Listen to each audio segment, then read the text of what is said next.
Holidays nale, adu namma GT Holidays da. GT Holidays, South India's #1 travel brand. You know you are special when you're with GT Holidays. Arjun के என்ன படிச்சாலும் மெமரியில இல்ல.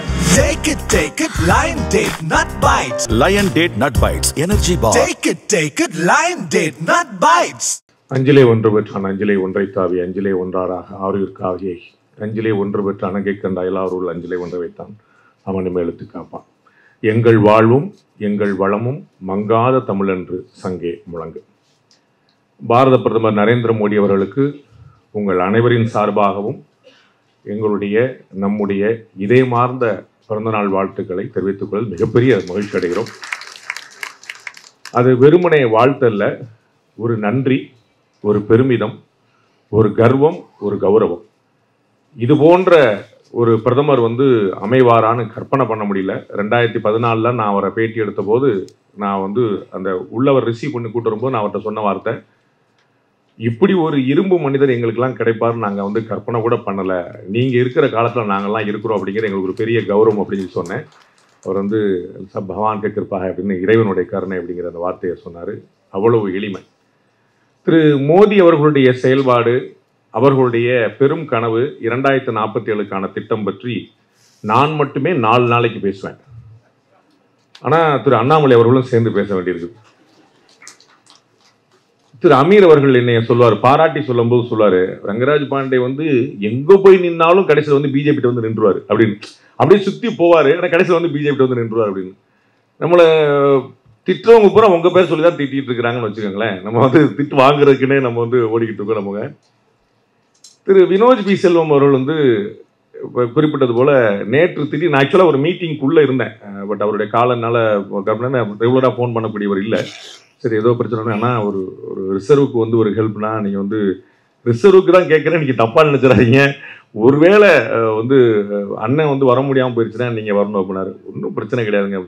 இல்லை நான் கூட்டங்கட்டெல்லாம் நான் ஏற்பாடு பண்ணிடுறேன், ஒன்றும் பிரச்சனை இல்லை அப்படின்னா. நீங்கள் கவலைப்படாதீங்க, நாங்கள்லாம் டிவியில் பேசுகிறவங்க, தனியாக கேமராமேனை பார்த்து பேசிகிட்டு இருப்போம், எங்களுக்கு அது பிரச்சனை இல்லை. அது ஏன் கேமராமேன்லாம் நல்லா தெரிஞ்சுவேன். பாண்டே சார்னு இப்படி ஒரு 1/2 மணி நேரம் 1 மணி நேரம் சாதாரண வைக்கிறான், அவனை ஆன் பண்ணிட்டு சார் டேக் ஓகேன்ட்டு அவன் போயிடுவான். நான் தனியாக உட்காந்து பார்த்து, ஆனாலும் மக்களை நீங்கள் கவலைப்படாதீர்கள், நாடு முன்னேறும் அப்படின்னு சொல்லி நான் தனியாக பேசிட்டு இருப்பேன். அதனால் இது பெருந்திரவங்க, ஒன்றும் கவலைப்படாதீங்க அப்படின்னு சொல்லி சொன்னேன். ஆனால் எப்பயுமே நான் பார்த்துருக்கிறேன், த்ரூ அவுட் கெரியரை நான் கவனிச்சு வரேன். திரு வினோத் பி செல்வம் அவர்கள் எப்பயுமே லக்கி. அவர் 1 ஆசைப்படுவார், 2 கிடைக்கும். அப்படிதான் அவருக்கு 2மே சேர்ந்து கிடைச்சிருக்கு. திரு சுபவீர பாண்டியன் அவர்கள் நிறைய என்னை கேலி பண்ணுவார் ஜாலியாக அண்ணங்கிற உரிமையில். அப்படி ஒரு கேலி பண்ணும்போது, இந்த பாரதிய ஜனதா கட்சி எதிர்பார்த்தது என்னமோ ரஜினிகாந்தை, அவர்களுக்கு கிடைத்தது என்னமோ ரங்கராஜ் பாண்டே அப்படின்னாரு. அவருக்கு அவ்வளோதான், ரஜினிகாந்த் வருவார் நினைச்சிட்டு இருந்தார் அப்படின்னு. ஆனால் அவருக்கு அப்போ அந்த இது எழுதும் போது ஒன்றும் தெரியல, அவர்கள் பாஜக எதிர்பார்த்தது திரையில் வரக்கூடிய அண்ணாமலை, ஆனால் அவர்களுக்கு கிடைச்சது தலையில் நிற்கக்கூடிய ஒரு அண்ணாமலை. அதை அண்ணன் எதிர்பார்த்திருக்க மாட்டாரு. திரு அண்ணாமலைனாலே ஒரு சஸ்பென்ஸ் தானே, சர்ப்ரைஸ் தானே, ஒரு என்ன பண்ணுவார் பூரா பீதியிலே இருக்கிறாங்க. நம்ம சினிமாக்கெல்லாம் சொல்ற மாதிரி உள்ளத லெப்ட்ல இண்டிகேட்டரை போட்டு ரைட்ல கையை போட்டு ஸ்ட்ரைட்டா போயிட்டு அவர் பாட்டு போயிட்டே இருக்கிறாரு. பல பேருடைய முகத்துல இருந்து சில பாவங்களையும் வார்த்தைகள்ல இருந்து சில விஷயங்களையும் கண்டுபிடிச்சிடலாம். ஆனா அவர் அடுத்தவங்கள்ட்ட இருந்து எல்லாத்தையும் கறக்கிறவர். அந்த மரவக்குறிச்சி பிரச்சாரத்தில் சொன்னார் பாருங்க, இதை மாதிரி பல பேரை தலையில கட்டி தொங்க விட்டு பார்த்துருக்கேன் அப்படின்னாரு. அந்த மாதிரி பூரா எக்ஸ்ட்ராக்ட் பண்ணி அவர்கிட்ட எதையுமே கறக்க முடியல. நம்ம கூர்ந்து பார்க்குறோம், ஆனால் ஒன்றும் பிரச்சனை இல்லைன்னா, ஆனால் சரிண்ணா என்ன ஒன்றுமே கறக்க முடியல, எப்படி அதை கறக்க அப்படின்னா காலமாட்டில் பாலை கறந்துடலாம் போல தலைவன் இது தகவலை கறக்க முடியாது போல. நானும் எவ்வளவோதான் நூல் விட்டு பார்ப்பேன், அது அசலாம் அப்படி நிற்பா. அப்படி ரொம்ப ஆச்சரியமான விஷயம். நிறைய இளைஞர்களை ஒரு பெரிய ஒரு நம்பிக்கையாக அண்ணாமலை தலைவர் பதவியிலிருந்து மாற்றப்பட்டார் அப்படின்னோடனே பாஜக அதிர்ந்ததற்கு இணையாக தமிழகம் அதிர்ந்தது. அதுல எந்த குழப்பமும் இல்லை. என்னங்க அப்படின்னு ஒரு இது எப்படிங்க இது சரியா இருக்குமான்னு புரியவே இல்லை. ஏதோ நான் போய் மாத்தின மாதிரி என்கிட்ட 100 பேர் துக்கம் கேட்க ஆரம்பிச்சா, என்னங்க இப்படி ஆகி போச்சு, என்னங்க இப்படி, உனக்கு முன்னாடி நான் உட்காந்து எழுதிட்டு இருக்கேன், நீ இதுல வேற இந்த சோசியல் மீடியா இருக்கிற அந்த வார் ரூம் வேற இருக்கு பாருங்க. அவங்க ஒரே கன்ஃபியூஷன் இருப்பாங்க, இது நம்ம ஆளா எதிராளா அப்படி தெரியாம உட்கார்ந்து இருப்பாங்க. அவங்க வேற ஒரு பஞ்சாயத்து கூட்டு வச்சு நானும் தம்பி எடுத்து நம்மள என்னப்பா சாண்ட்விச் மாதிரி வச்சிருக்காங்க, இந்த பக்கம் போனா இவங்க அடிக்கிறாங்க, அந்த பக்கம் போனா அவங்க அடிக்கிறாங்க, ஒரே குழப்பமா இருக்கு. நம்ம வந்து எப்பயுமே திரு வினோஜ் அவர்கள் சொன்னது போல பாரதிய ஜனதா கட்சிக்காரனும் காங்கிரஸ்காரனும், நான் ஒரு தேசியவாதி, இந்த நாடு நல்லா இருக்கும்னு நினைக்கிறேன். எனக்கு அதுல எந்த குழப்பமும் இல்லை. நாடு நல்லா இருக்கிறதுக்காக யார் வந்தாலும், ஒருவேளை திடீர்னு கம்யூனிஸ்ட் கட்சி வந்தா கூட அவங்க நான் சப்போர்ட் பண்ணேன், கவலைப்படாது. அதுல வந்து எனக்குள்ள வந்தாங்கன்னு வரமாட்டாங்க, உங்களுக்கு தெரிய தைரியமா இருக்கீங்க நீங்க, அதனால கை தட்டுவீங்க. இப்ப நாடு நல்லா இருக்கிறதுக்கு நமக்கு ஒரு பெரும் முயற்சி தேவைப்படுது. வாராது வந்த மாமணியாக பாரத பிரதமர் நரேந்திர மோடி அவர்கள் இருக்கிறார். நாங்க வந்து பியூர் பாலிடிக்ஸ்னு ஒரு கிளாஸ் நடத்துறோங்க, முழுக்க முழுக்க அரசியல் மட்டுமே தெரிவுக்கு. அது வந்து நான் எங்க வகுப்புல சொல்லுவேன், பியூரிஃபையிங் பாலிடிக்ஸ் கிடையாது. அரசியலை சுத்தப்படுத்துறது ஏன் வேலை கிடையாது. அது வந்து வரப்போற மக்கள் தேர்தலில் வாக்கு கேட்க மக்கள் வந்து பார்த்துக்குவாங்க. நான் வந்து பியூர்லி பாலிடிக்ஸ். அதுல பாத்தீங்கன்னா ஒரு பாடமாகவே இருக்கக்கூடிய ஒரு பாரத பிரதமர் நரேந்திர மோடி அவர்கள். அந்த பியூர் பாலிடிக்ஸ் ஒரு பெரிய பாடம். அரசியல் அப்படிங்கிறது எப்படிப்பட்ட ஒரு ஆச்சரியம் அப்படின்னு, அந்த மாதிரி ஒரு மனோ வலிமை, அந்த மாதிரி ஒரு தெளிவான சிந்தனை, அந்த மாதிரி ஒரு தொலைநோக்கு பார்வை, ஸ்தித பிரக்ஞன் அப்படின்னு சொல்லுவாங்க. அது வந்து கற்பனை பண்ண முடியாத அதிசயம். உமர் அப்துல்லா அவருக்கு சொன்னார், நம்ம எல்லாம் வந்து இந்த தேர்தலை தோத்ததை பத்தி, தோக்க போறதை பத்தி யோசிச்சுட்டு இருக்கோம். நரேந்திர மோடி 2029 பத்தி யோசிச்சுட்டு இருக்கிறார். 2029 அவர் எங்கேயோ பண்ணிக்கிறார். அவர் ரொம்ப முன்னாடி ரொம்ப பழைய ஒரு கணையாளியில ஒரு ஆச்சரியமான கவிதைங்க, உங்களுடைய அதிசயங்கள் எனக்கு அற்பமானவை. கணையாளியில பழைய கவிதை, உங்களுடைய அதிசயங்கள் எனக்கு அற்பமானவை, என்னுடைய அதிசயங்கள் உங்களுக்கு அறிமுகமாகாதவை. அவ்வளவு பெரிய ஆச்சரியம் நரேந்திர மோடி. அவருடைய சிந்தனை என்னன்னு நமக்கு வந்து யாருக்கும் தெரியவே தெரியாது, எங்க நிக்கிறாருன்னு கண்டுபிடிக்கவே முடியல. அவ்வளவு தொலைநோக்கு பார்வை. நாளைக்கு என்ன நடக்கணும், சின்ன விஷயம் பாருங்க. இந்த டைரக்ட் பெனிஃபிட் டிரான்ஸ்ஃபர்னு ஒன்று இருக்கு பாத்தீங்களா, இந்த பொதுமக்களுக்கு வந்து நேரடியாக. இது ஆக்சுவலா காங்கிரஸ் கட்சியோட திட்டம். இதை வந்து கேம் சேஞ்சர் அப்படின்னு கபில் சிபலா, ஜெயராம் ரமேஷன் ஞாபகம், அவரும் திரு சிதம்பரம் அவர்களும் அறிவிக்கிறார். ராஜஸ்தான்ல முதல்ல இதை வந்து ட்ரை பண்ணி பாக்குறாங்க. அது வந்து நாம வந்து பெரிய கேம் சேஞ்சர்னு அறிவிக்கிறார். பயங்கரமான பிளாப், பயங்கரமான பிளாப், சாத்தியமே இல்லை. என்னன்னா ஒரு விஷயம் இல்ல, ஐடியா சூப்பரா இருக்கு, எக்ஸிக்யூட் பண்றது எப்படின்னு தெரியல. அப்ப முதல்ல நரேந்திர மோடி என்ன யோசிக்கிறாரு, எப்ப முதல்ல யாருக்கு கையில காசு போய் சேரும் நினைக்கிறேன், அவன்கிட்ட தான் சேரணும் அப்படின்னு நினைச்சேன்னா முதல்ல அவனுக்கு அக்கௌண்ட் இருக்கணும் அப்படின்னு. இந்த பேஸ் விஷயம். வங்கிகளை, தனியார் அரசு பொதுத்துறை எல்லாரையுமே விரட்டி சாட்டே சொல்லிட்டு வேட்டிக்கு கின்னஸ் ரெக்கார்டு 40 கோடி வங்கி கணக்குகள், வங்கி கணக்கு இல்லாத ஆளே கிடையாதுங்கிற மாதிரி கிராமம். நீங்க சென்னையில இங்க பெருநர் உட்கார்ந்துருக்கீங்க, இங்க வங்கி கணக்கு ஒரு பிரச்சனை இல்லை, நீங்க 4 அக்கௌண்ட் வச்சிருப்பீங்க. ஆனா கிராமங்கள்ல பேங்க் பக்கம் எட்டியே பார்க்காத மனிதர்கள் வந்து ஒவ்வொருத்தருக்கும் அக்கௌண்ட். அப்ப எவ்வளவு பெரிய விஷயத்தை வந்து சாதாரணமா அதுக்கப்புறம் பாருங்க, அரசுடைய மானியம் எல்லாமே நேரடியா போய் சேரும். இந்த லீக்கேஜை தடுப்பது மட்டும் லட்சம் கோடி ரூபாயை தாண்டும். அதாவது இது ராஜீவ்காந்தி சொன்னது, 1 ரூபாய் 100 பைசா நம்ம மக்களுக்காக கொடுக்க போனா 14 பைசா தான் போய் சென்று சேர்கிறது அப்படின்னு ராஜீவ்காந்தியோட ஒப்புதல் வாக்குறோம். இப்ப 100 ரூபாய் கொடுத்தா 100 ரூபாய் 1 பைசா சிந்தாம சிதறாம போய் சேரும். ஆண்டுக்கு 6000 ரூபாய் விவசாயிகளுக்கு கொடுத்துட்டு இருக்காங்க. ஆண்டுக்கு 1 ரூபாய் சிதறல, டே உள்ள இருந்து கொடுத்துட்டு இருக்காங்க. இடையில எந்த விதமான கோல்மாலும் இல்லாம நேரடியாக கொண்டு. இது மாதிரி 150 திட்டங்கள். அந்த கற்பனையை பார்க்கும், அந்த தொலைநோக்கை பார்க்கும். ஒரு விஷயத்தை நம்ம எப்படி செய்யணும், அடுத்தது நம்ம எப்படி கொண்டு போகணும், ஒரு தலைமைக்கான பரிபூர்ண உதாரணமா நான் பார்க்க. நம்ம பார்த்துப்போம், லேட்டஸ்டா நம்ம நிறைய கொடுத்துருப்போம், அமெரிக்கா வந்து எவ்வளவு ஒரு பிரச்சனையை பண்ணிட்டு இருக்கு. கொஞ்சமா அது அசர்றாரா? முதல்ல நீங்க கவனிக்க வேண்டிய விஷயம், அரசியல்வாதிகள் நீங்க நிறைய பேர் இருக்கிறீங்க, அதுல முதல்ல பார்க்க வேண்டிய விஷயம், எதிரில் கதறது ட்ரம்ப், அமெரிக்காவுடைய அதிபர், சர்வ வல்லமை படைச்சவர். எப்படியாவது நோபல் பரிசு கொடுத்துரு, இல்லன்னு விட்ட மாட்டேன்னு சட்டையை பிடிக்கிறார். திரு வினோத் சொன்னது போல உலகின் அதிக நாடுகளுடைய விருதுகளை வாங்கியவராக நரேந்திர மோடி. கிட்டத்தட்ட 20-28 நாடுகளுக்கு மேல வந்து அந்த நாட்டுடைய உயிரை விடுதல் வந்து நரேந்திர மோடி வாங்கியிருக்காரு. போற அதிபர் பிரதமர் பூரா காலில் விழுறான், பிறகு கொடுக்காம நினைச்சலாம், ஆட்டோமேட்டிக்கா படப்படன்னு கொடுத்துறான். இவர் வந்து ஏதோ லாபி பண்ணிட்டு இருப்பார் போல நம்முடைய அண்ணன் டொனால்ட் ட்ரம்ப். அவன் சொல்லிருக்காங்க, பாஸ் நீங்க எங்கேயுமே விருது வாங்கல, போற ரொம்ப உங்களை திட்டுறாங்க, இவர் போற ரொம்ப அவார்டா வாங்கிட்டு வராரு, நீங்க அப்படி டேலி பார்த்தா கூட அவருக்கு தான் நோபல் பரிசு கொடுக்கணும் போல சொல்லியிருப்பாங்கன்னு நினைக்கிறேன். I don't see any reason. Trump அவர்கள் இந்தியா மீது அவருக்கு எந்த பிரச்சனை இல்லை, அவர் நரேந்திர மோடி மீது தான் அவருக்கு பிரச்சனை. அது எனக்கு ரொம்ப கிளியரா தெரியுது. இவர் இவ்வளவு பெரிய உலகத் தலைவராக மாறி வந்துட்டாரேன்னு அவரால் அந்த அதிர்ச்சியிலிருந்து அவரால் மீள முடியல. அதனால நான் டாக்ஸ் போறேன் கதறாரு. யோசிச்சு பார்க்கணும், ஒரு நாளைக்கு குறைஞ்சபட்சம் 4 ட்வீட்டாவது அவர் வந்து இந்தியாவையும் மோடி திட்டுறாரு. பாரத பிரதமர் நரேந்திர மோடி ஒரு வார்த்தையாவது பதில் பேசணும்லங்க. இக்னோர் பண்றதை விட பெரிய இன்சல்ட் இருக்கு பாத்தீங்களா? நான் வந்து அண்ணே அண்ணே அண்ணே அண்ணே கூப்பிட்டே இருக்கிறேன், அந்த பக்கம் திரும்பி இருக்காருன்னா எப்படி இருக்கும்? அது கூப்பிட்டு கதறது யாரு? ட்ரம்ப். அவரு நான் இப்படி கம்பு சுத்துறேன் அருவாள் சுத்துறேன் அப்படின்றாரு. இவர் மட்டும் இந்த பக்கம் வந்து பயனோ அப்படின்றாரு. என்ன பண்ற நாங்க பேசிட்டு எவ்வளவு பெரிய பாடம் பாருங்க. ட்ரம்ப் பேசணுமா? எங்க ஊர்ல 4 பிள்ளைகள் வச்சிருக்கோம், நீங்க பசங்கள்ட்ட பேசிக்கங்க, ஒண்ணும்.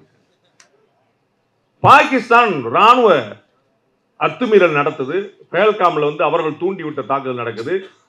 யாரு சாயந்தரம் பேட்டி கொடுக்க போறா? நமக்கு வந்து வெளியுறவுத்துறை செயலரா, பாதுகாப்புத்துறை ராணுவ தளபதியா?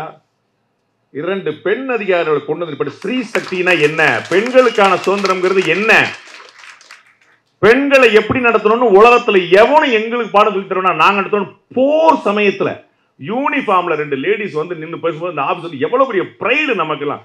ராணுவ தலைமை தளபதி வந்து பேட்டி கொடுத்திருந்தா கூட அந்த பெருமை வந்திருக்காரு. இந்த முடிவை எப்படி எடுக்க முடியும்? இந்த கால் எப்படி எடுக்க முடியும்? 24 மணி நேரம் அவருக்கு இதாங்க சிந்தனை. அவர் கேட்டாங்க, எப்படிங்க பிஜேபி போட்டு ஜெயிச்சுட்டே இருக்கு? நீங்க எல்லாம் தேர்தல் வேலை பார்ப்பீங்க, அவங்க வேலை பார்க்கறதே தேர்தல் தான். உள்ள 24 360 நாள் அவங்க எலெக்ஷன். மக்களுக்கு என்ன பிடிக்கும்? நாடி முடிச்சு பார்க்கறது. அவருக்கு உதவியா இருந்து அவர் மேல ஒரு பெரிய பகையோட வெளியே வந்திருக்கிற பிரசாந்த் கிஷோர், உங்களுக்கு தெரிஞ்சு 2014 கூட இருந்தார், வெளியே வந்துட்டார். பிரசாந்த் கிஷோர்ட்ட கேட்கிறாங்க, நரேந்திர மோடிட்ட ஏதாவது ஒரு நல்ல விஷயம் சொல்லுங்க. அவர் சொல்லாரு, கிரேட் லிசனர் அப்படின்றார். நரேந்திர மோடி பெரிய அளவு காது கொடுத்து கேட்பார்ன்றார். நீங்க கவனிச்சு பாருங்க, திரும்பி நீங்க அப்புறமா கவனிச்சு பாருங்க. இந்த வந்தே பாரத் மாதிரியான ட்ரெயின்கள்லாம் ரிலீஸ் பண்ணும்போது வெளியிடும் போது அவர் போய் ட்ரெயினில் ஏறி டிராவல் பண்ண ஒரு 10 கிலோமீட்டர் 5 கிலோமீட்டர் போவார். அங்கே பூரா பார்த்தீங்கன்னா சின்ன பிள்ளைகள்லாம் வந்து ஃபர்ஸ்ட் டைமாக டிராவல் பண்ணுறாங்க. ஓசியில் போகிறனால குழந்தைங்க பூரா வந்து ஃப்ரீயாக போகிறனால ஸ்கூல் பிள்ளைங்களை பூரா நிப்பாட்டி வச்சிருப்பாங்க. இவர் போய் ஒவ்வொரு குழந்தைகிட்டையும் பேசுவார். நீ என்ன பண்ற, உங்க அப்பா என்ன பண்றாங்க, உங்க வீடு எங்க இருக்கு, நீ அந்த குழந்தைகள் என்ன பண்ண போகுது, அவங்களுக்கு என்ன தெரியுது? ஆனா அந்த குழந்தைகள் என்ன நினைக்குன்னு தெரிஞ்சாதான், அவருடைய வயசு 75, ஆனா 15 என்ன நினைக்குன்னு தெரிஞ்சாதான் இன்னும் 15 வருஷத்துக்கு ஆட்சியில் உட்கார்ந்துருக்க முடியும். உங்களுக்கு புரியுங்களா? அவர் பார்லிமெண்ட்ல அறிவிச்சாரு, என்னங்கடா இவ்வளவு கதறீங்க, இப்பதானே 3வது முறை அப்படின்றார். இவங்க என்ன சரி 75 ரிட்டையர்மெண்ட், எல்லாரும் கதறாங்க. 75 வயசுல ரிட்டையர்ட் ஆக எப்படா காத்துக்கிட்டே இருக்கிறாங்க. அண்ணன் சொன்ன ரூல்ஸ்ல அடுத்த இழுத்தா நமக்கு கிடையாது அப்படின்ட்டார். 75 மோகன் பாகவத் சொல்லிட்டாரு. நம்ம ஆட்களுக்கு ஹிந்தி தெரியாது, மோகன் பாகவத்தை பிடிக்கவே பிடிக்காது. மோகன் பாகவத் வந்து அவர் பேசும்போது RSS உடைய சற்சங்க சாலக்கு வந்து பேசும்போது ஒரு புத்தகத்தை ரெஃபர் பண்ணி அதோடைய ஆத்தர் ரெஃபர் பண்ணி அவர் இந்த மாதிரி வழிகாட்டி இருக்கிறாரு அப்படின்னு சொன்னதை 75 ரிட்டையர்ட் ஆகணும் மோகன் பாகவத் அறிவுரை. இவங்களுக்கு ஒரே கல்ல 2 மாங்க அடிக்குமா? மோகன் பாகவத் 75 வயசு, அவரையும் காலி பண்ணிடலாம், இவரையும் காலி பண்ணலாம். RSS பத்தி எங்களுக்கு தெரியவில்லை. RSSல தலைவருக்கான ரிட்டையர்மெண்ட் அவங்க நினைச்சாதான். RSS தலைவர் வந்து நீங்க நினைச்சா எலெக்ஷன்ல முடியாது, அவங்க என்ன நினைக்கிறான் அவங்களுக்கு முடியாம சிந்திக்கும் திறன் அவங்களுக்கு குறைஞ்சிருச்சுன்னு அவங்க நினைச்சாங்கன்னா அடுத்தவங்கள்ட்ட ஹேண்ட் ஓவர் பண்ணி கொடுப்பாங்க. அந்த மாதிரி போப்பான்ற ஒரு மாதிரி, புரியுங்களா? இடையில வந்து யாருமே அதை மாற்ற முடியாது. அதே தான் நம்முடைய பாரத பிரதமர் குணாந்திரன். அவர் எப்ப ரிட்டையர்மெண்ட் அப்படின்னு, அவர் பீஷ்மர் மாதிரிங்க, அவர் தான் முடிவெடுப்பார். வேற யாரும் டிக்டேட் பண்ற இடத்துல இல்லை. RSSக்கு அவருக்கும் சண்டையா? RSS ஆசைப்படுகிற அத்தனையுமே நடத்தி காட்டியிருக்கிறார். இந்த நாட்டுடைய ஜனாதிபதி, இந்த நாட்டுடைய துணை ஜனாதிபதி இப்ப நம்ம ஊரில் எலெக்ட் ஆயிருக்கிறார். கற்பனை பண்ண முடியுமா?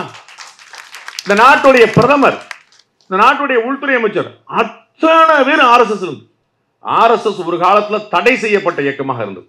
இன்னைக்கு இந்த நாட்டில் தலைமை பீடம் ஏற்றுக்கொண்டிருக்கக்கூடிய ஒரு இயக்கமா மாற்றிட்டு இருக்கிறோம். இப்படிப்பட்ட ஒரு பெருமையை கொடுத்தவரை RSS எப்படி வந்து டிஃபர் ஆகும், எப்படி இவங்க என்ன ஆசைப்படுறாங்க தெரியல. அவங்க என்ன எப்படியாவது நடந்துராதான்னு சொல்லும் போது என்ன நடக்குங்கிற ஒரு கனவை எல்லாம் பெறுவர்.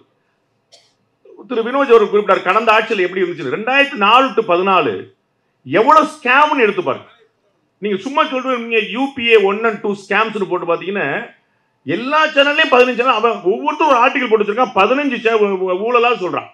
காமன்வெல்த் கேம்ஸ்ல இருந்து ஒண்ணு பாக்கி கிடையாது. ஆதர்ஷ் அடுக்குமாடி குடியிருப்புல இருந்து எல்லா துறையிலும் இஸ்ரோ வரைக்கும் பண்ணி வச்சிருந்தாங்க.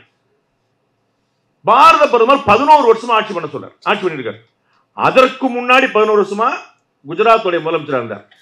ஒரு தலைவர் 23-24 வருஷமாக பதவியில் இருக்கிறார். டிசிஷன் மேக்கிங்ல ஒரு ஊழல் குற்றச்சாட்டு சொல்ல கூட முடியல சார், சொல்ல கூட முடியல. ப்ரூவ் பண்றது, சண்டை போடுறது, கோர்ட்ல நிக்கிறது. அப்புறம் குஜராத் கலவரம் தொடர்பாக STF விசாரணை நடத்தது. If I am not wrong, Raghavan நினைக்கிறேன். அந்த ஸ்பெஷல் கமிட்டி சுப்ரீம் கோர்ட் போட்டு விசாரணை நடத்தது.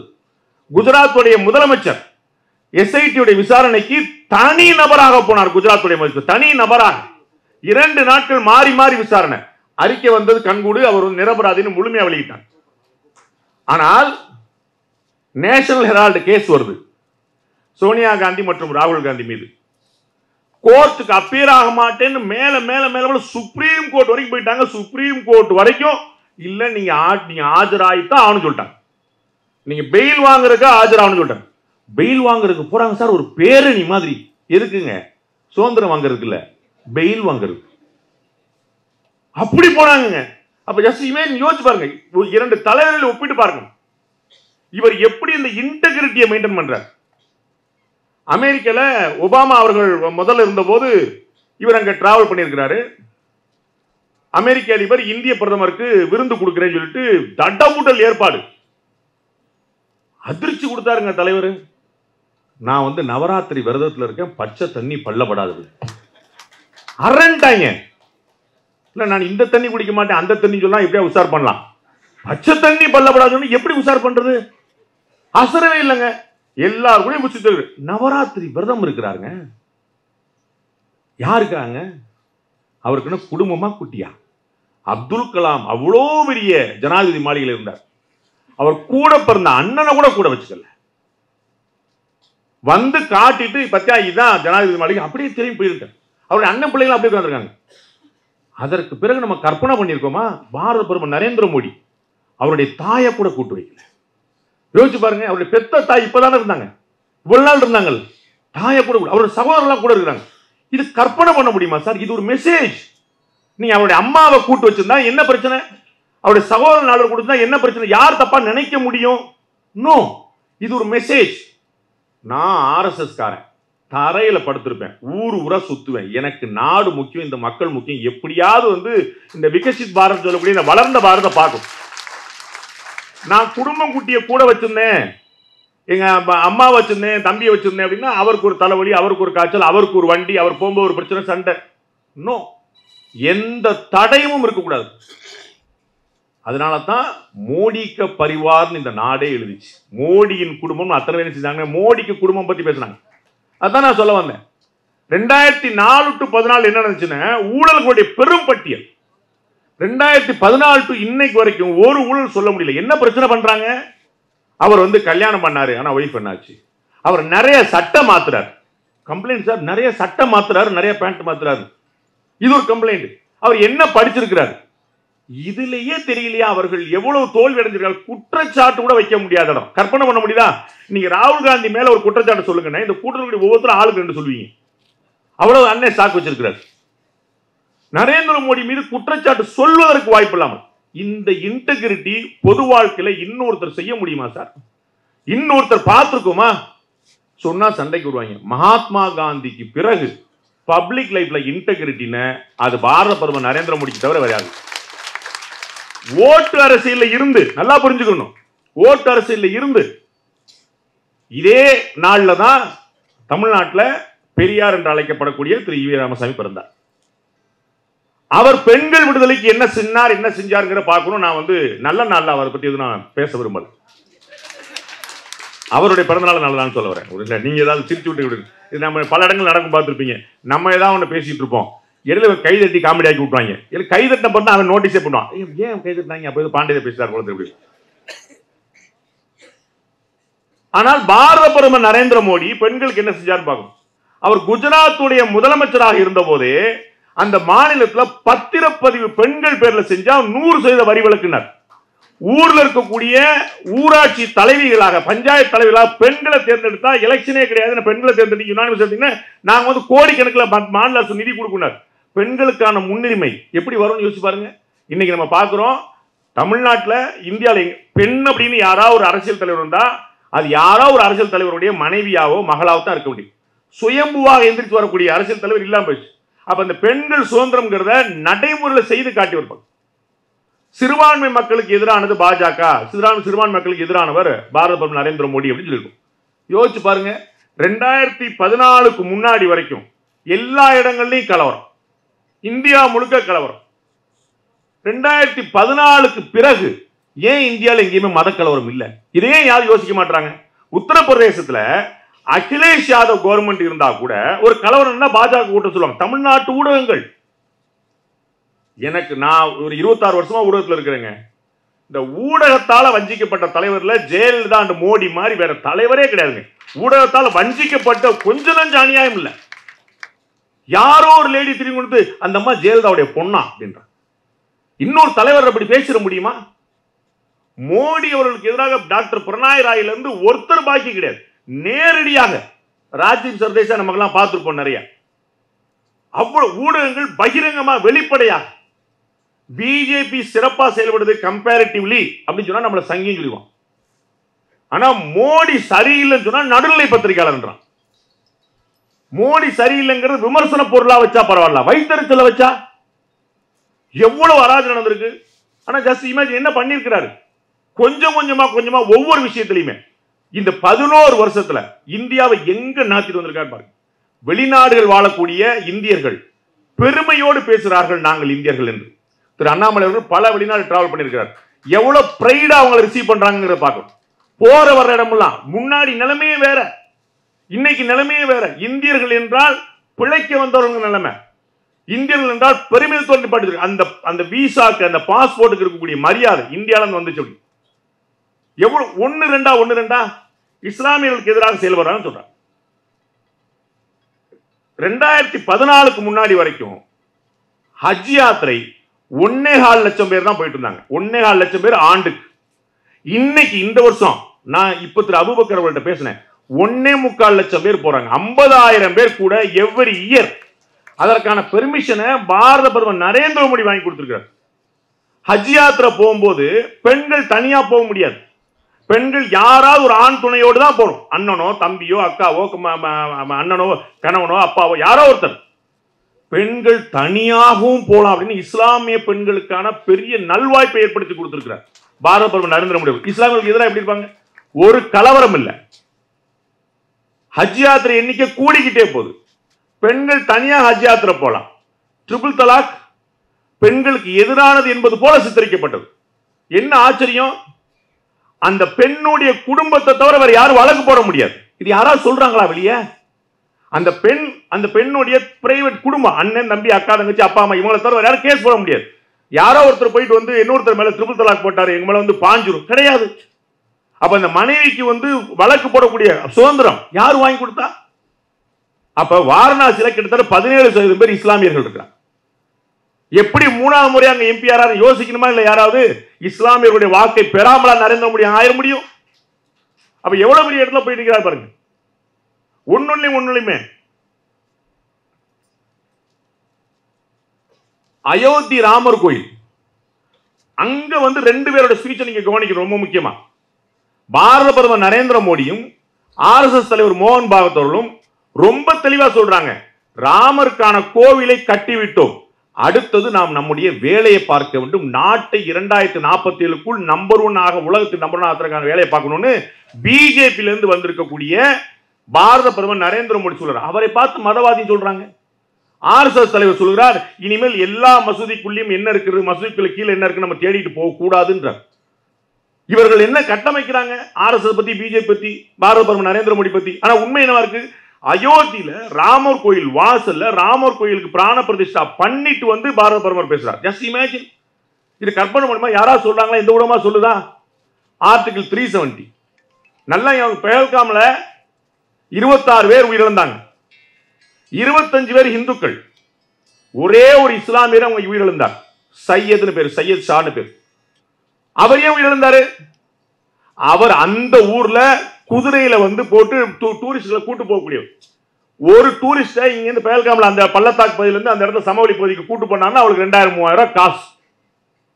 அதற்கு முன்னாடி வாழ்வாதாரம் இழந்து பயங்கரவாதத்துக்கு துணை நிற்பது மட்டும்தான் வாழ்வாதாரமா இருந்த ஒரு மாநிலத்துல டூரிசத்தை ஓபன் பண்ணி டெரரிசத்துல டூரிசத்தை கன்வெர்ட் பண்ணி அவ்வளவு பெரிய சுதந்திர நடமாட்டத்துக்கு ஏற்பாடு பண்ணி தியேட்டர், சினிமா, இரவு வாழ்க்கை, பகல் வாழ்க்கை, மால், கடை, அவ்வளவு விஷயங்கள் ஓபன் பண்ணி போட்டிங் கொண்டு போய் அவ்வளவு ஏற்பாடு பண்ணி அப்ப அந்த இடத்துல நாம் அமைதியாக வாழ்வதற்கான ஒரு ஆபத்து வந்துவிட்டது அப்படின்னு பயங்கரவாதிகள் வந்திருக்கிறார்கள் என்று தெரிந்து அவர்கள் இந்துக்களை மட்டும்தான் குறிவைத்துக் கொள்கிறார்கள் என்று தெரிந்து அந்த இந்துக்கள் வேறு மதத்தை சேர்ந்தவர்கள் என்பதல்ல, என்னுடைய மாநிலத்தை நம்பி வந்தவர்கள் அந்த சையத் ஷா உயிரிழந்தான் செத்தான், தடுத்து செத்தான், தெரியாம கொல்லப்படல.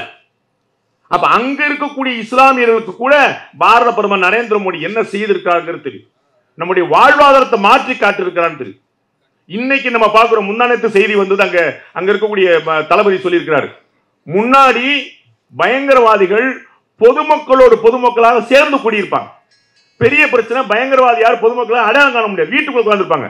இப்ப காஷ்மீர் மக்கள் எந்த பயங்கரவாதிக்கும் அடைக்கலம் கொடுப்பது இல்லை, பதுங்கு குழியில் காடுகளில் வாழ்கிறார்கள் பயங்கரவாதிகள். அப்ப மக்களுடைய மனசு ஞாபகம் உங்களுக்கு கல்வீச்சு சம்பவம் நடக்கும், ராணுவ வீரர்கள் கல்வீச்சுங்க, ராணுவர்கள் கட்டி போட்ட மாதிரி உட்கார்ந்துருப்பாங்க. எவ்வளவு பெரிய துயரமான சம்பவம் நடந்துச்சு. இப்ப எப்படி மாறிடுச்சு? கிட்டத்தட்ட 56% போலிங் சார் ஜம்மு காஷ்மீர்ல. சென்னை மக்கள் நீங்க எல்லாம் எவ்வளவு பேர் போடுறீங்களோ அவ்வளவு பேர் அங்க ஜம்மு காஷ்மீர்ல போடுறாங்க. தமிழ்நாட்டில் அதிக ரொம்ப கம்மியா போலிங் நடக்கக்கூடிய இடத்துல ஒண்ணு சென்னை. இந்த சென்னை மக்கள் எவ்வளவு போலிங் போடுறாங்களோ அவ்வளவு போடுறாங்க ஜம்மு காஷ்மீர் மக்கள். அப்ப எவ்வளவு பெரிய நம்பிக்கை, இந்தியா ஒற்றை நாடு ஒரே தேசம் அப்படிங்கிறதுல ஜம்மு காஷ்மீர் மக்கள் நம்பிக்கை. அதை யார் ஏற்படுத்தினா? ராணுவத்தின் மூலமா மட்டும் செஞ்சிருக்க முடியுமா? அப்ப ரெண்டு விதமாக செய்யணும். இந்த பக்கம் ராணுவம் வந்து பயங்கரவாதிகளுக்கான இரும்புக்கரம், பொதுமக்களுக்கான அன்புக்கரம், இந்த ரெண்டையுமே சேர்த்து செய்யும். சகோதரர் சொன்னார் இல்லையா, சத்தீஸ்கர்ல அடிக்கிற அடியில பூரா கதறிட்டு 2026 மார்ச்ல இந்தியாவில் ஒரு நக்சல் இருக்க மாட்டான், டேட் குறிச்சு ரிவர்ஸ்ல ஒரு பண்றாங்க. முந்தானேத்து ஒரு 3 பேர் போட்டாங்க நக்சல்ஸ், 2 கோடி ரூபாய் ஒருத்தர் தலைக்கு போட்டுட்டாங்க, 1 கோடி ரூபாய் ஒருத்தனுக்கு, 50 லட்சம் ரூபாய் 2 பேருக்கு, 2 கோடி ரூபாய் 3 தலைவர்கள் போட்டாங்க. அந்த 3 தலை விழுந்த உடனே அவன் அடிச்சான், பாஸ் நாங்க சமாதானத்துக்கு வந்துடுவோம். அப்படிவா வழி? பயங்கர காமெடி பார்த்துங்க. நக்சல்கள் சரணடைந்தால் அவர்களுக்கு லட்சக்கணக்கான ரூபாய் அவர்களுக்கு வந்து மறுவாழ்வு கொடுக்குறாங்க. நம்ம அண்ணன் வடிவேல் படத்துல 400 கோடி தான் சொன்ன மாதிரி 4 போலி நக்சல் எல்லாம் உள்ள வரான், நானும் நக்சல் தான் சார், எனக்கு மறுவாழ்வு கொடுங்க சார், அவ்வளவு பெரிய வாழ்க்கை. அப்ப நக்சல்கள் மறுவாழ்வு பெற வேண்டும் அப்படிங்கிறதையும் கவனம், அவர்கள் பயங்கரவாதத்தை தொட முடியாது அப்படிங்கிறதையும் கவனம். இப்படி மல்டி டைமென்ஷனலா யார் யோசிக்கிறான்றீங்க? இந்தியா முழுக்க உலக இன்னைக்கு நம்ம பார்க்கிறோம், ஜிஎஸ்டி குறைச்சு வச்சிருக்காங்க, 357 பொருட்களுக்கான ஜிஎஸ்டி குறைப்பு. அண்ணன் சிதம்பரம் கேட்கிறார், அப்ப 8 வருஷமா நீங்க கொள்ளையடிச்சு இருந்தீங்கல்ல, அது சிதம்பரம் கேட்கலாமா? நான் வேற அர்த்தத்துல கேட்கல. அவர் இருந்த போது மல்டிபிள் டாக்ஸ் சிஸ்டம் இருந்துச்சு. இப்ப ஜிஎஸ்டில 4 லேயர் இருந்துச்சு, 2 லேயர் எடுத்து விடுறாங்க, 18 வைக்கிறாங்க. அப்ப அவர் என்ன கேட்கிறாரு, நீ இதற்கு முன்னாடி நீங்க மல்டி லேயர் வச்சிருந்தீங்கல்ல, அப்ப கொள்ளையடிச்சீங்கன்றார். உங்களுக்கு நினைவு இருக்குமான்னு தெரியல, திரு சிதம்பரம் அவர்கள் நிதியமைச்சராக இருந்த போது ஏடிஎம்ல உங்க காசை நீங்க வித்ட்ரா பண்றதுக்கு 10 ரூபாய் சார்ஜ் போட்டாரு. அதுக்கப்புறம் எதிர்ப்பு அதிகமான அவர் அதை வித்ட்ரா பண்ணார். நம்முடைய காசை நாம எடுக்கிறது இப்பயுமே இருக்குது. ஆனா எப்படின்னா 5 முறைக்கு மேல 10 முறைக்கு மேல அடுத்த பேங்க்ல இந்த மாதிரி சிஸ்டம். ஆனா உங்களுடைய காசை உங்களுடைய பேங்க்ல உங்க ஏடிஎம்ல போட்டா கொண்டு வந்தார். இத மாதிரி திட்டம் வச்சு ஐஸ்கிரீமுக்கு 20 ரூபாய் செலவழிக்கிறீங்க, உங்களுக்கு இதெல்லாம் சமாளிக்க முடியாதுன்னு கேட்டவர் திரு சிதம்பரம் அவர்கள். அப்ப மக்களை பார்த்து டாக்ஸ் விஷயத்துல கேள்வி விட்டார். 8 வருஷமா நீங்க வந்து சுரண்டினீர்களாங்கிற வார்த்தையை பயன்படுத்தினார் சார் இந்த டாக்ஸை பத்தி. ஆனால் இதற்கு முன்னாடி தொழிலதிபர்கள் இருந்து சாமானிய மனிதர்கள் வரை டாக்ஸ் கட்டக்கூடாது, டாக்ஸ்னா ஏமாத்த வேண்டிய விஷயம் இருந்த மனோநிலையை மாற்றி எல்லோரையும் டாக்ஸ் கட்ட வைத்து எல்லோரையும் சரியான பாதைக்கு திருப்பி மக்கள் பெருமைக்குள் மக்கள் மீது நம்பிக்கை வைத்து பாரத பிரதமர் சார். அதனால குறைக்கிறார். 1.25 லட்சம் கோடி எவ்ரி மந்த் வருது. அப்ப இது வந்து வருவாய் அரசாங்கத்துக்கு கூட்டிட்டே போகுது. அப்ப என்ன ஆகுது? திமுகவும் கம்யூனிஸ்ட் கட்சியும் கதறுது, வரியை குறைச்சிடாதீங்க. யோசிச்சு பாருங்க, அண்ணன் தங்கம் தானே சொல்லி பகிரங்கமா பேட்டி, எங்களுக்கு வருவாய் இழப்பு ஏற்படும். அப்ப வருவாய் வருதுங்கிற ஒத்துக்கிறாங்களா இல்லையா? நேத்து என்ன சொன்னாங்க? எங்களுடைய டாக்ஸ் பூரா மற்ற இடங்களுக்கு போகுது, நாங்க கட்டுற வருவாயெல்லாம் வரி வருவாயெல்லாம் மற்ற இடங்களுக்கு போகுது. ரொம்ப தெளிவா நிதியமைச்சர் நிர்மலா சீதாராமன் அறிவித்தார். யூபியில கார் வாங்கினாலும் தமிழ்நாடு தாங்க டாக்ஸ் வரும், பீகார்ல கார் வாங்கினாலும் தமிழ்நாடு தான் டாக்ஸ் வரும். இங்கதான் நம்ம கார் உற்பத்தி பண்றோம். அப்ப அந்த பில்லு உங்களுக்கு ரைஸ் ஆகும், ஆனா அந்த காசு கட்டினது யூபி காரன், பீகார் காரன், டெல்லி காரன். அப்ப இது ஒட்டுமொத்தமா இந்தியா முழுக்க தான் வருது. அதுதான் இந்தியா முழுக்க போகுது. நான் ஒரு கேள்வி கேட்டேன், தமிழ்நாடு அதிகமான வரியை கொடுக்கிறது, ஆனால் நீங்க அவ்வளவு திருப்பி கொடுக்கல அப்படின்னு சொல்லி கேட்கிறாங்களே. கோயம்புத்தூர்ல இதே கேள்வியை கேட்டா, நாமக்கல்ல இதே கேள்வியை கேட்டா, நாங்க தமிழ்நாட்டுக்கு எவ்வளவு வரி கொடுக்கிறோம் மாநில அரசுக்கு, நீங்க எனக்கு என்ன திருப்பி கொடுன்னு கேட்டா, அப்புறம் பெரம்பலூருக்கு அரியலூருக்கு யார் காசு கொடுப்பா? ஒரு கேள்வி இருக்கா இல்லையா? அப்ப மக்களை சிந்திக்க விடாமல் போயிட்டு இருக்கும் போது மக்களை நம்பி நிற்கக்கூடிய ஒரு அரசியல்வாதியாக பாரத பிரதமர் நரேந்திர மோடி இருக்கிறார். கடைசியாக ஒரு விஷயம், மக்களை நம்பி மட்டும் இல்ல, நரேந்திர மோடி அவர்கள் சர்வாதிகாரி அப்படிங்கிற போன்ற ஒரு பிம்பம் கட்டமைக்கப்படும். அவர் நினைச்சதுதான் சட்டம். அவரை மாதிரி ஒரு ஆச்சரியமான ஜனநாயகவாதி பார்க்க முடியல. அவர் ஒரு பெரிய டீம் வைக்கிறாரு, அந்த டீமை நம்புறார், ஒரு டீம் பிளேயர். ஜஸ்ட் இமேஜின், கொஞ்சம் யோசிங்க.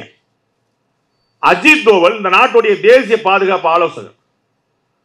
ரஷ்ய அதிபர் புதின் கேட்கிறார், தோவலை எனக்கு அனுப்பிவிடுங்க, நான் கொஞ்சம் அவர்கிட்ட பேசணும் அப்படின்னு. உனக்கும் தோவலுக்கும் என்ன சம்பந்தம் அப்படின்னு யோசிக்கல. தோவல் அவ்வளவு பெரிய ஆளாயிட்டாரா அப்படின்னு யோசிக்கல. உடனே அனுப்பிக்கிறார். தோவலும் புதினும் 1 to 1 பேசுறாங்க. தன்னுடைய சபார்டினேட்டை இதை போல நம்பக்கூடிய இன்னொரு தலைவர் யாரா இருக்கிறாங்களான்னு யோசிக்க. அமித்ஷா எத்தனை நாளைக்கு நம்பர் 2வாவே இருப்பாரு? அவரும் அதே குஜராத்ல இருந்து தான் வந்திருக்கிறாரு. என்னைக்காவது ஒரு நாள் ஏதாவது ஒண்ணு அப்படின்னு ஒரு சந்தேக பார்வை. எப்பேற்பட்ட நம்பிக்கை! அமித்ஷா மாதிரி ஒரு சபார்டினேட் ஒருத்தர் கிடைக்குமா? ராமனுக்கு கிடைச்ச லட்சுமணன் மாதிரி. அப்படியே அப்படியே கற்பனைக்கு எட்ட முடியாத மோடி சர்க்கார் மோடி சர்க்கார் மோடி சர்க்கார் அவரை விட அதிகமா அமித்ஷா சொல்ல. நிர்மலா சீதாராமன், ஜெய்சங்கர், எவ்வளவு பெரிய டீம். அவர்கள் எல்லோரும் சொல்கிறார்கள் மோடினால் சாத்தியமாச்சுன்னு. ஆனா மோடி தன்னுடைய டீமை நம்புறார். 2 பெரிய ரயில் விபத்துகள் நடந்துச்சு. அஸ்வினி வைஷ்ணவ் ரயில்வே துறை அமைச்சர், அவருக்கு இன்னும் 2 முக்கியமான துறையெல்லாம் அவர் கொடுத்து வச்சிருக்காங்க. எல்லோரும் கழுத்தை நெரிச்சு கேட்டது குறைஞ்சபட்சம் அஸ்வினி வைஷ்ணவ் ராஜினாமா. அந்த 2 பெரும் விபத்துகளுக்கு பிறகு, ஒடிசால நடந்தது இன்னொன்னு, அந்த பெரும் விபத்துக்கு பிறகு அஸ்வினி வைஷ்ணவ் ராஜினாமா பண்ணியிருந்தா யாருமே வருத்தப்பட்டிருக்க மாட்டாங்க. சரிதான், அவ்வளவு பெரிய ஆக்சிடென்ட் அவர் வருத்தம். தன்னுடைய தளபதியை விட்டு கொடுக்காத தலைவன் பாரத பிரதமர் நரேந்திர மோடி. கடைசி வரைக்கும் விட்டு கொடுக்கல. ரைட், ஓகே, நடந்துருச்சு, அதுக்கு பின்னாடி ஏதாவது இருக்கா பாரு, மோசமான விஷயம் இருக்கா பாரு, நாளைக்கு நடக்காம இருக்கான வழி பாரு, கவச் அப்படிங்கிற அந்த டெக்னாலஜியை ரொம்ப சீக்கிரமா இம்ப்ளிமெண்ட் பண்ணி பாரு அப்படின்னு சொல்லிட்டு கொஞ்சம் கூட விட்டுக்கல. இப்படி ஒரு ஆச்சரியமான டீம். ஒவ்வொரு அரசியல் தலைவருக்குமான பாடம், எப்படி கட்சியை, எப்படி ஆட்சியை, எப்படி மக்களை வழிநடத்த முடியுது. மக்களை நம்பு, தன்னுடைய துணைவர்களை நம்பு, அடுத்தவர்களை நம்பு. இது ஆச்சரியம். இன்னைக்கு அரசியல பார்க்கவே முடியாத விஷயம் அதை செஞ்சு முடிக்கிறார். யார் யார்ட்ட என்னென்ன வேலையை கொடுக்கணும் ரொம்ப தெரிஞ்சு வச்சிருக்காரு. ஹார்ட் ஒர்க்கிங்ல கலைஞரை போல, இன்டெலிஜென்ஸ்ல ஷார்ப் மைண்ட்ல ஜெயலலிதா போல, இப்படி இந்தியாவில் நீங்க எந்தெந்த தலைவர்லாம் யோசிக்கிறீங்களோ அத்தனை பேரையும் போல. தந்தி டிவியில தினத்தந்தியுடைய 75 ஆண்டு விழாவுக்கு பாரத பிரதமர் நரேந்திர மோடி அழைச்சிருந்தோம், வந்திருந்தாங்க. 2வது வரிசையில் நிற்கிறாரு திரு வைகோ அவர்கள். வைகோ அவர்கள் பாரத பிரதமர் நரேந்திர மோடிக்கு எதிராக பயன்படுத்தாத வார்த்தையே கிடையாது. அவ்வளவு கடுமையான வார்த்தை, ரத்தம் தோய்ந்த கரைகள்லாம் சொல்லியிருக்காரு, கரங்கள்லாம் சொல்லியிருக்காரு. ஆனா பாரத அங்க வைகோ இருக்காருன்னு பார்த்துட்டு இறங்கி போய் முதல் வரிசையில தாண்டி 2வது வரிசை எட்டின்னு கை கொடுத்துட்டு அந்த நட்பா பாராட்டினார். இத மாதிரியான ஒரு தனம், இப்படி ஒரு கேரக்டர் பார்க்க முடியுமா? மாற்று கருத்து கொண்டவர்கள். திரு சரத்குமார் அவர்கள் கட்சியில சேர்ந்திருக்கிறார், கட்சியவே இணைச்சிட்டார். அவர் இன்னும் பாரத பிரதமர் நரேந்திர மோடி 1 to 1 மீட் பண்ணல. எங்க அண்ணன் கமல்ஹாசன் போனாரு, அவருக்கு 1 to 1 மீட்டிங் கொடுத்திருக்காரு. கமல்ஹாசன் அவர்கள் எப்படி ட்வீட் போடுவார்னு தெரியும் பாரத பிரதமர் நரேந்திர மோடி பத்தி. எல்லாரையும் அரவணைக்கிறார், வாங்க பாப்போம், அதையும் புரிஞ்சுக்கொள்ளாது புரிஞ்சுக்கிறார். ஒரு வாளி போல இருக்கிறார். எதிரே இருக்கக்கூடியவர்களுடைய முழு பலத்தையும் அப்படியே சரிபாதி எடுத்துக்கூடியவரா. அவ்வளவு ஒரு ஆச்சரியமா இருக்கு. அவருக்கு பார்க்கிற வரைக்கும் வேற இடத்துல இருப்பாங்க, பார்த்த பிறகு ஒண்ணு செய்ய முடியும். அதனாலதான் எங்க அண்ணன் திருமாவளவன் பயந்தார். மோடிக்கு மட்டும் தமிழ் தெரிந்தால் என்ன ஆகும் அப்படின்னு. அவருடைய கவலை யோசிச்சு பாருங்க. மோடிக்கு மட்டும் தமிழ் தெரிந்தால் அவர் அப்படிப்பட்ட ஒரு ஆகர்ஷமான ஒரு தலைவராக இருக்கிறார். நிச்சயமாக நரேந்திர மோடி அவர்கள் ஒரு சாதாரணமான தலைவர் இல்லை.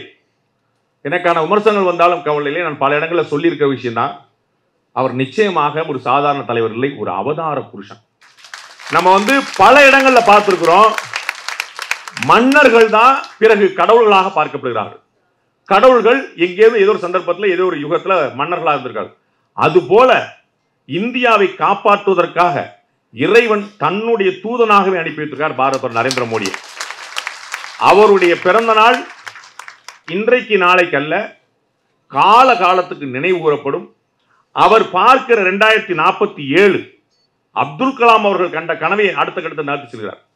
அது அவர் அடுத்த தலைமுறைக்கு தொடர்ந்து சொல்லிக் கொண்டிருக்கிறார். நாம எப்படி பார்க்கணும், எப்படி பார்க்கணும், எவ்வளவு வேகமா பயணிக்கணும். +2 மாணவர்கள்ட்ட 10th மாணவர்கள்ட்ட பேசுறார். பரீட்சா பே சர்ச்சான்னு பரீட்சையை கண்டு அவர் பயப்படக்கூடாது என்றார்.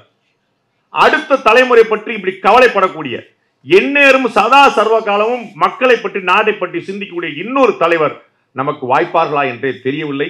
அவர் நீடூழி வாழ எல்லாம் வல்ல இறைவன் எங்களுடைய தாயார் ஆண்டாளம்மா பரிபூர்ணமாக அருள் புரியட்டும். நன்றி, வணக்கம்.